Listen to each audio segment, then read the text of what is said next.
Halos lahat malalaki yung huli natin mga kayo-crop. Malalaking tilapia sa dagat.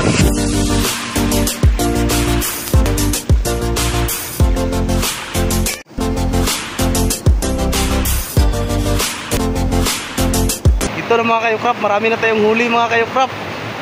Marami na tayong ulam mga kayo-crop.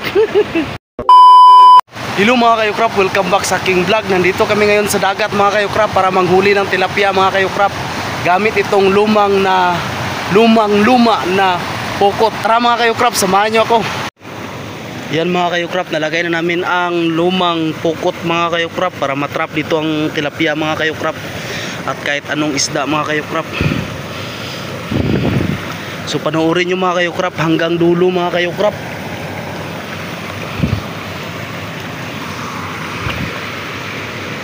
Dito mga kayo-crop, meron tayong huli dito mga kayo-crop.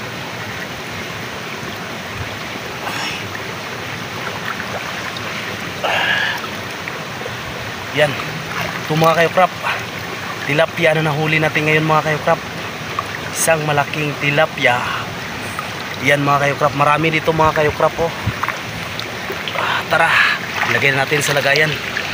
Kakalagay lang namin ng lumang lambat mga kayo-crop, ito agad ang aming nahuli, ang mga tilapia sa dagat.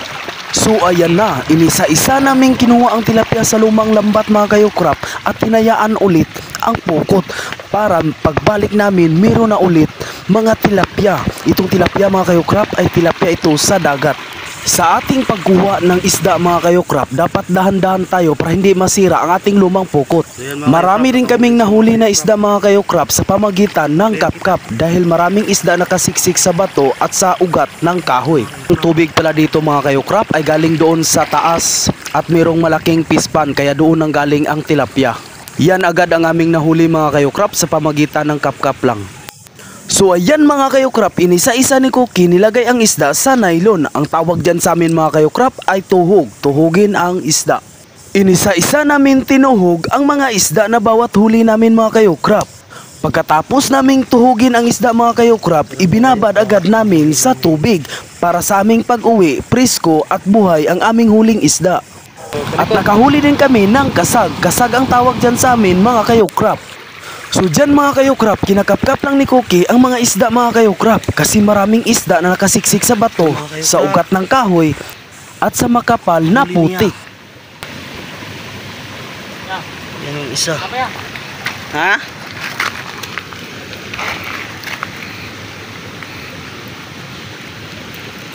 Ito na mga kayo-crop oh. Ito na mga kayo-crop oh. So diri na po ta manguot mga kayo-crop. Tara mga kayo-crop, samahan niyo ako mga kayo-crop.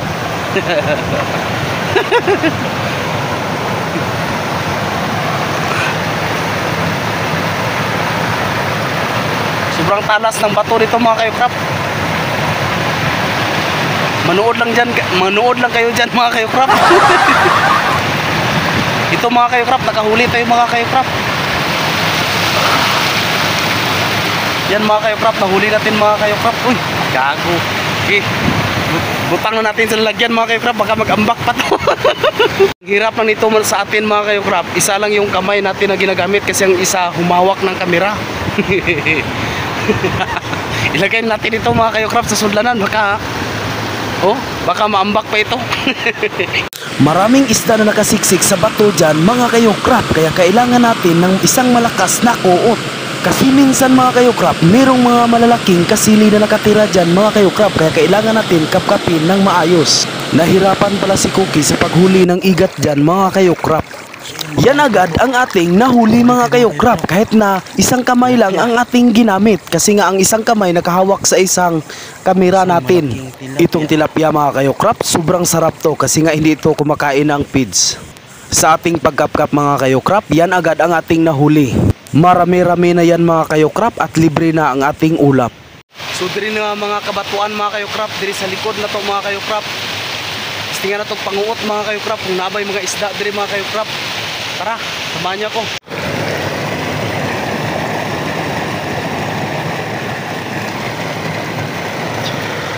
Yan mga kayo-crop, huli natin mga kayo-crop.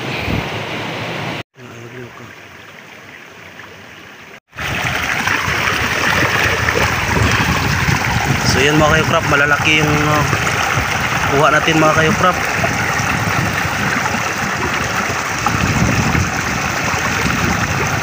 Halos malalaking tilapia ang nahuli agad natin sa lambat natin mga kayo-crop. Itong isda mga kayo-crop, sobrang sarap to kasi nga walang halong chemical, puro original. Mataba yung nahuli natin ngayon mga kayo-crop. Diyan mga kayo-crop, inisa-isa namin tinuhog ang aming huling tilapia kasi nga ibabad namin yan ulit sa tubig para sa aming pag-uwi. Presko ulit yung aming isda na nakuha dito mga kayo-crop. Itong araw mga kayo-crop, napakaswerte namin mga kayo-crop kasi nga maraming isda ang aming nahuli mga kayo-crop at meron din kaming ulam na maiuwi sa bahay namin mga kayo-crop. At nagpapasalamat din ako mga kayo-crop kasi nga meron naman tayong bagong upload sa YouTube. So yan na yung lahat na huli natin mga kayo-crop at meron pa doon mga kayo-crop. Abangan natin mga kayo-crop. So kinukuot lang namin ang mga tilapia dito mga kayo-crop. Huli tayo mga kayo-crop. Huli tayo mga kayo-crop.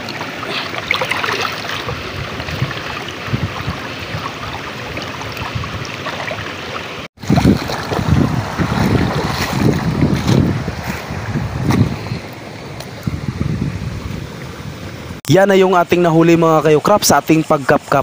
Sa ilalim pala nitong parang damo nito sa dagat mga kayo-crop, kailangan mo lang talagang kuutin mga kayo-crop kasi nga merong mga tilapia na nakasiksik dito sa gamot nito mga kayo-crop. Kung minsan sa mga makakapal na putik mga kayo-crop at sa mga ilalim sa bato mga kayo-crop, kailangan mo lang talaga mga kayo-crop na magsikap na makahuli ng tilapia.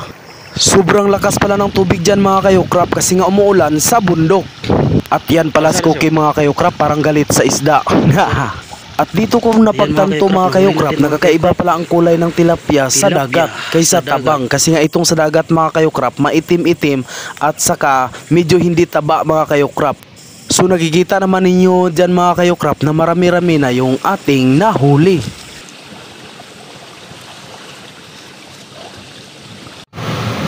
So yan ang mga kayo-crop.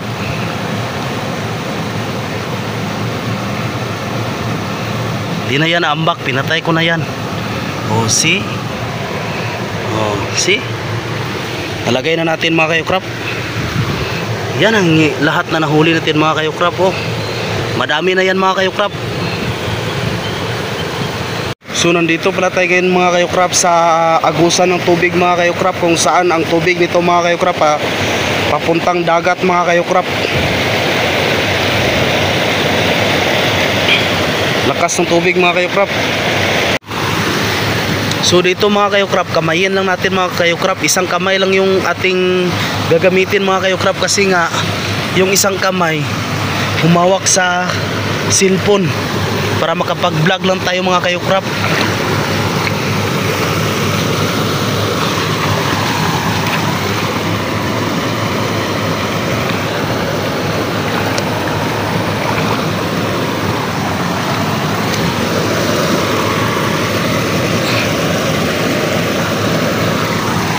Ito mga kayo-crop, meron tayong nakikitang isda mga kayo-crop. Ito oh.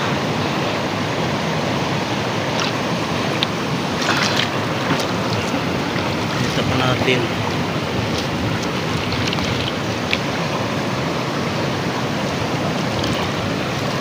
Ito mga kayo-crop. 2 hours later. Ito mga kayo-crop, marami na tayong huli ngayon mga kayo-crop. Marami na tayong ulam mamaya mga kayo-crop. Maraming salamat sa mga nanonood dyan mga kayo-crop. So yan yung ating nahuli kanina mga kayo-crop. Medyo malalaki yung iba mga kayo-crop, pero yung ibang huli natin mga kayo-crop hindi pa natin natuhog mga kayo-crop kasi nga meron pa dito doon sa lumang pukot natin mga kayo-crop. Hindi pa natin nakuha mga kayo-crop kasi nga dalawa yung lumang pukot natin mga kayo-crop. Kailangan natin kunin yung isa at saka yung isa. So dyan mga kayo-crop, galing yan sa lumang pukot natin mga kayo-crop. Tinapon namin dyan mga kayo-crop kasi nga nandun pa sa isa mga kayo-crop, baka maagos ng alon sa dagat. Thank you for watching. I-subscribe mo na yan.